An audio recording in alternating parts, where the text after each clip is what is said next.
Do you want to know how you can get a huge advantage over your competition by simply being quick and watching the news? Well, this episode is for you. Hello, Sales Nation. I'm Will Barron, host of the Salesman Podcast. And on today's show, we have David Meerman Scott. He's written 10 books. He's had 3 international bestsellers. He invented the term Newsjacking, and that's what we're diving into on today's show. So let's jump right in. David, welcome to the Salesman Podcast.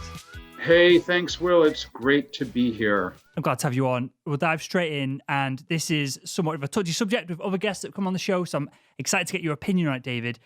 With I think you used the word web-centric or web-educated buyers, has this shifted sales into a state where sales professionals need to be even more experts and even more knowledgeable about the products than the potential buyers, or has it shifted salespeople in the B2B realm to have to be customer focused and customer service centered as opposed to actually proactively selling to them? I'm not sure that it's going to be an either or answer to the question you posed. I think it does mean that salespeople have to be smarter. So, I was a salesperson. I was a bag-carrying salesperson for many years in Tokyo and Hong Kong and New York. And I sold high-end financial information products. And, at that time, the salespeople, had all the information because there wasn't a web. There wasn't a way to gather information. So we had the balance of power was sort of in our favor. That balance of power has shifted because of the web, because so many people can do their own independent research. But that simply means that salespeople need to be smarter than they used to be. I don't mean that they need a higher IQ, but they just need to sell smarter. I think what's interesting is that a lot of people assume that with content in the selling process that you have to create your own content. A lot of times, salespeople can be great content curators, essentially looking for the kind of information that will be valuable for a person at a particular point in the selling process, and curate that content or email that content, share it through a social network like LinkedIn at the moment that buyer needs that particular content. I think if I were to say the one thing that has significantly changed in the last 5 years or so, is that the most successful salespeople have gone to a real-time selling model. Whereas before, salespeople could sell on their time, there's no longer that luxury. You can only sell on the buyer's time today. What does a real-time sell model mean for someone who hasn't come across that term in a practical sense? Perhaps you can use medical devices, which is my background of me selling endoscopes, endoscopy equipment to surgeons. So there's a number of different aspects to this idea of real time, but the basic background to it is that all of the social networks that are popular today are popular because they're real-time engagement tools. So if you go onto Twitter and you send a tweet, people see it instantly. If somebody tweets about you, you should be seeing it instantly. If somebody is on LinkedIn and they change the name of the company that they work for, or they change the job they have at that company, that's available in real time instantly right now, this second. And if you're watching your feed and you're looking at the customers that you have, and you see that one of your clients just got a promotion or just changed jobs, you should be the first person to congratulate them. You should be the first person to say, hey, how can I help you to become more successful now that you've gotten a promotion or now that you've gotten a job at a new company? So those are a couple of different aspects of real time. Another aspect of real time is that when some people are searching for a product or service to buy, they might reach out to multiple companies to get quotes, or multiple salespeople that they work with at different companies to find out who can help them. And there's a growing amount of evidence that suggests that the person who responds first gets the deal. It may even be a slightly higher price, and you still get the deal.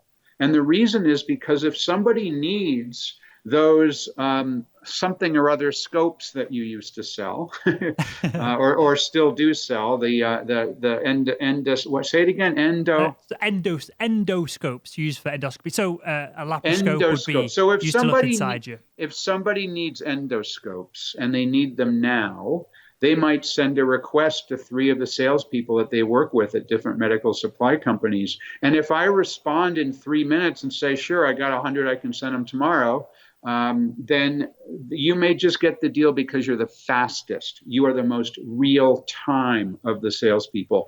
But the way that we were taught to do selling back in the day was that you had a very specific process that you needed to follow, and you were in charge of the timing of that process. And I remember sales managers who I used to work with would tell me, always wait till the morning to place a call because you're more likely to get someone. Well, no, that's not correct. Contact them now when they're ready for you to contact them. So anyway, those are just some elements of real-time selling, but it's an essential part of where we are today, I believe, real-time selling. So 2 things on this, Dave. One, you brought up a real example of me as a buyer doing this, which I'll share in a second. But then before that, you said the word should be seeing this instantly. And I could feel the pain as you said should, as in you've worked with people that know this and should be putting into practice, but they aren't. Are there any tools? Well, and there's a lot of people who don't know it. Sure. So there's people who don't know it, and there's people who do know it but don't think about how important it is.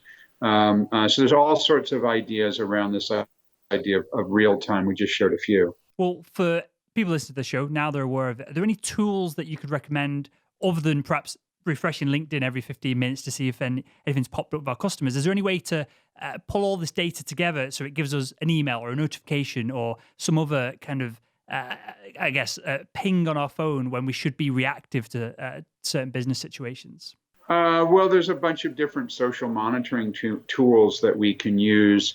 There's a lot of different social networks that we, depending on our business, depending on what we like to do, depending on what our customers are active in or potential customers are active in, there's a number of different tools. I myself use TweetDeck, and I use that typically to monitor Twitter. I do have the various notification setting on my LinkedIn set so that I actually get emails that alert me when people's statuses have changed. So that's something you can do. I think as well, it's incredibly important to set up Google Alerts for your best customers so that you're aware instantly if they've done something that you need to know about. Oh my gosh, my biggest customer just announced that they're acquiring a new company. That's interesting. I should be the first person to reach out to that customer to find out what this means. And then one other aspect that we can talk about at length if it's interesting to you is the concept that I pioneered called newsjacking.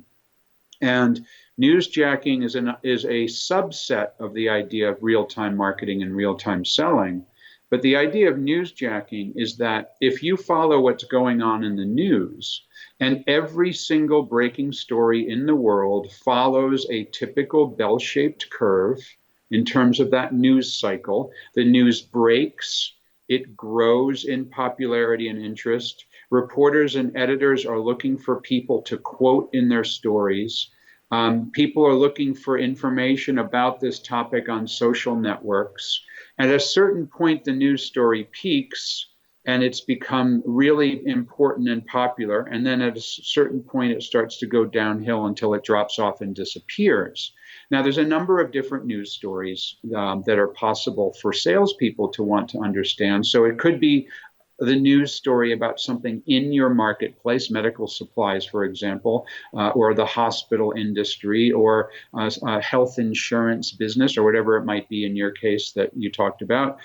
Or it could be in your geographical area. If you're a salesperson and your territory is New York City, maybe you need to be aware of what's going on in your local area, your local territory. And then you can also be aware of what's going on in global and international news. So the way that newsjacking works is that when there is a story that you can comment on, that you have an area of expertise in your case, medical supply products and services, then you can create real-time content about that story. Now, it might simply be sending a link to the story to all of your customers or all the customers that might be interested. It could be that simple. Or if you want to get more involved, it means that you create real-time content around that news story. That real-time content could become a blog post that you write, a YouTube video that you shoot and publish, or it could go in another video channel. It doesn't have to be YouTube. It could be a live stream on Facebook Live or Twitter Live or something like that, or just simply a tweet with an appropriate hashtag. But what you're doing is you're saying, hey, I'm an expert in this particular topic, and here is my take on this breaking news story. Now, you have to be quick. You have to do it right now. You have to do it this second.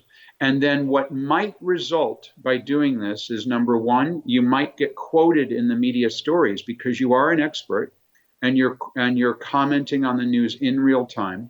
Or number two, in the case of salespeople, I would be very surprised if you didn't start to have potential customers or existing customers that say, well, shoot, this is the person who's really seems smart about this breaking news story. I should work with them the next time I need the product or service that is being discussed in this news story. Newsjacking I invented back in 2011.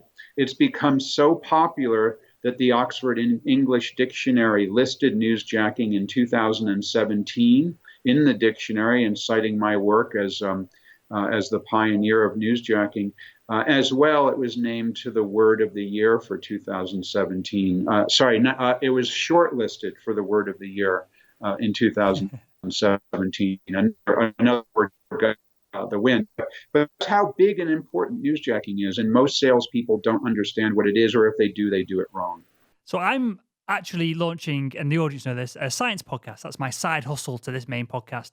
And it's an interview series, and I'm using, and tell me if this is totally off here, I'm using Newsjacking to grow that, in that I'm doing a daily science video covering the top 5 science topics of the day, and people are going back and forth over that. Certainly not quote unquote viral, but that's certainly getting more views, leveraging the YouTube algorithm of people searching for things on that day, it being one of 100 videos on a specific breaking piece of science versus one of 5,000 pieces of content on something that's more mainstream, well covered in science, and I'm having great success with it.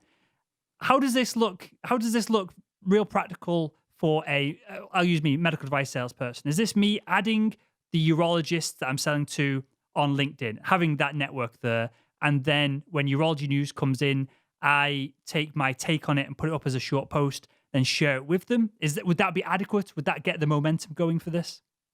Well, there's a bunch of different ways to do it, but typically the way it would work is there would be some kind of news story that would be breaking that your customers, urologists, would be interested in knowing about. And if you see that news story because you're monitoring the news, now I suggest people monitor Google News, they monitor Twitter, Moments, they read a daily newspaper, they read the industry trade publication and websites in your business. And this device, your mobile device that's sitting in your pocket right now, is a fabulous tool for newsjacking. What I personally do is I do 3 things for newsjacking. Number one, I have Google Alerts set up on words and phrases that are important to me, Google Alerts. The second thing I do is I look at Google News, which is simply news.google.com, with no filters on it, to find out what are the breaking news stories of the day. And then the third thing that I do is I look at Twitter Moments. So I just go to the main Twitter page, either on mobile or on my desktop or on my notebook computer, and then click the button that says Moments, and that brings up the most popular stories in Twitter at that particular moment. Now, what I'm doing is looking for stories that I might be able to comment on. But in your case, you're looking for stories that will be important for urologists. And so when you find a story, either because you have a Google alert set up or because you've seen a story that's interesting, you then you have a choice. You can either link to that another story and essentially curate that content. Hey, I just found this particular story out of a medical journal in in Australia. It might be interesting to you. That's curation. So you're not adding any commentary, you're just sharing. That's not technically newsjacking, but it certainly is real-time selling. But where it becomes newsjacking is when you create a blog post or a LinkedIn update or a YouTube video or a Facebook Live or some other piece of original content that you are sharing your expertise on the topic because of you're a salesperson in this particular market and you know all about this market and you provide your valuable insight into what this news story means. Now, let me give you an example. Perhaps there's a recall of a product that's related to the kinds of products you sell. Or perhaps there's a change in the health insurance regulations where all of a sudden one of the devices that you sell is no longer covered under a certain medical insurance policy that it used to be covered. Or perhaps there's a story around doctors and medical school and urology and how the course of study has changed in some way. Any of these, I'm making this up, I have no idea what you do for a living, but any of these kinds of stories can be fodder for you to create a piece of content to showcase your expertise and provide value to the breaking story. Two things can happen, two broad things can happen. One, you could get quoted in other stories that come out about that breaking news.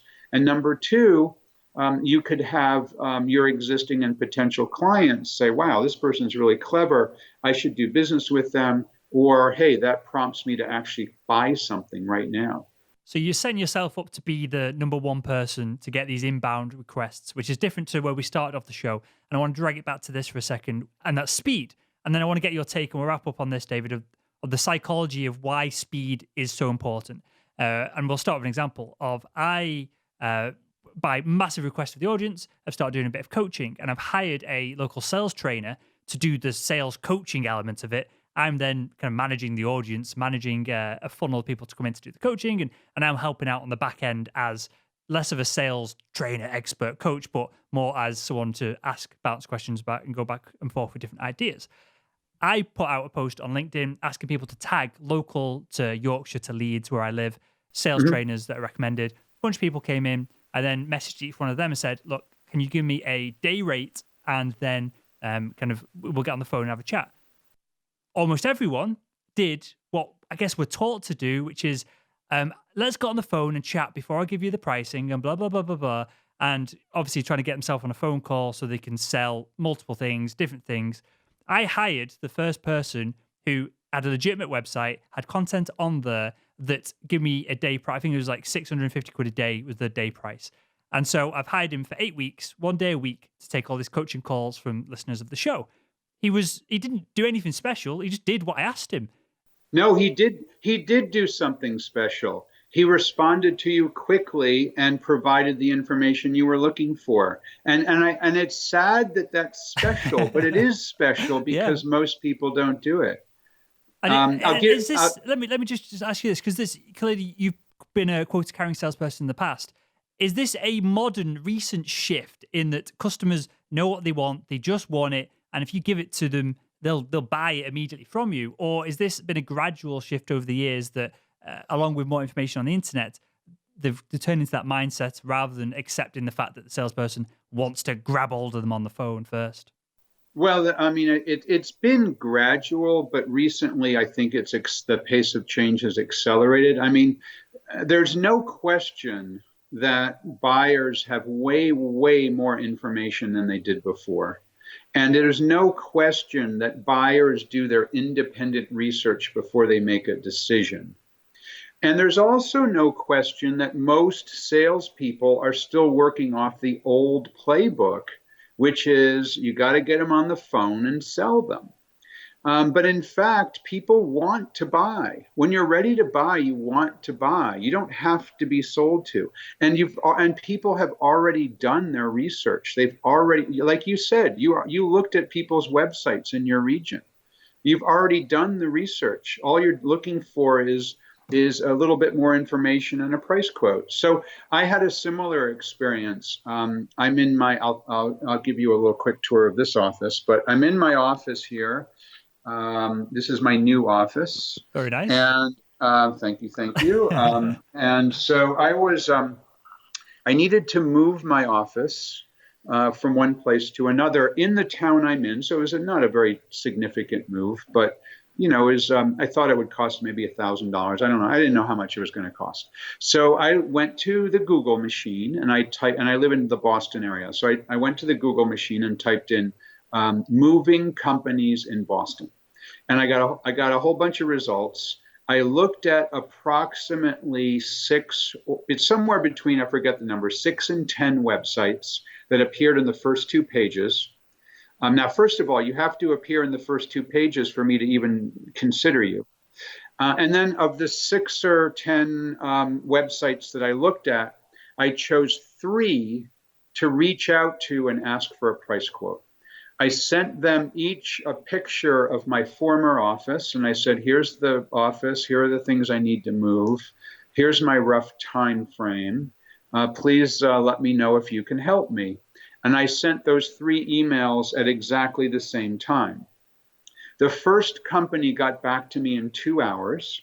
They sent me a price quote based on what I sent to them. And then the second company got back to me in 6 hours and left a voicemail. Now, actually, let me back up. I sent the emails to 3 people at the same time. The first company emailed me back with a price. The second company called me and said, we'd love to work with you. Here's our phone number. Give us a call. We'll talk about it. The third company emailed me back 24 hours later with a price quote that was lower than the first. So you tell me, Will, who did I go with? If it was me, I would have gone with the first email price quote. Exactly. That's exactly what I did.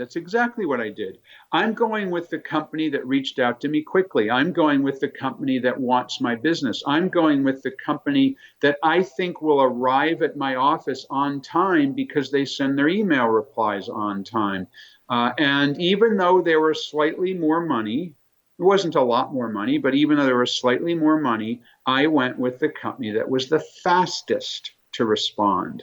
And I think there's a lot, and you would have done the same. I think there's a lot of people out there. I mean, I shouldn't say I think. I know there are a lot of people out there who are doing just this. And yeah, there are also people who are price conscious, but as a salesperson, do you really want to work with them? Do you want to work with the one that's going to like beat you to death at the lowest possible price so it's not even worth writing the order? No, you want the person to say, great, done, here, where do I sign? And that's all about being fast and quick. Amazing stuff. Well, with that, David, tell us a little bit about, I guess the relevant book is The New Rules of Sales and Service, any other books that you find appropriate, and where we can find out more about you as well. So yeah, New Rules of Sales and Service. There's a new-ish paperback edition that's out. I talk about all of these kinds of things that we've just spoken about. I've also got a lot of free content on newsjacking.com.